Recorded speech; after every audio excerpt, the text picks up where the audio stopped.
જય માતાજી, જય ભોળાનાથ. કેમ છે બધાને? તો આજે છે આપણે પેલું નોરતું અને વરસાદે બહુ આવ્યો છે, તો આ બધાને પુડલા ખાવાનું મન થયું છે, તો આપણે પુડલા બનાવવાના છે. તો અહીં ટમેટાની ગ્રેવી કરી નાખી છે, અહીં ડુંગળી છે, લસણ ખાંડેલું છે અને લસણની કટકી ને કોથમીર. અહીંયા છે આપણે ચણાનો લોટ. ચાલો પહેલાં આપણે અજમા લઈ લેવાના છે, થોડાક અજમા મસ્ત નાખી દેવાના છે. નાખવાનું મીઠું, નાખવાનું ધાણા જીરું, નાખવાનો આપણે ગરમ મસાલો, લસણ, પછી કાંદા, કોથમરી, લસણ અને ટમેટાની ગ્રેવી. હવે છે આપણે કાશ્મીરી મરચું. ચાલો આપણે તવો તપા મૂકી દીધો છે.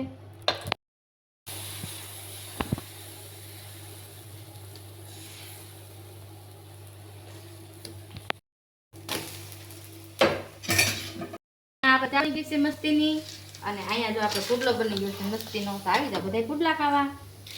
તો કોને કોને ભાવે છે, તો પુડલા કોને કોને ભાવે છે, તો લાઈક છે અને સબસ્ક્રાઈબ ને કમેન્ટ કરવાનું ભૂલતા નહીં. અને અત્યારે તો વરસાદનો બહુ માહોલ છે, તો બહુ મજા આવશે. આવી જાવ બધા પુડલા ખાવા.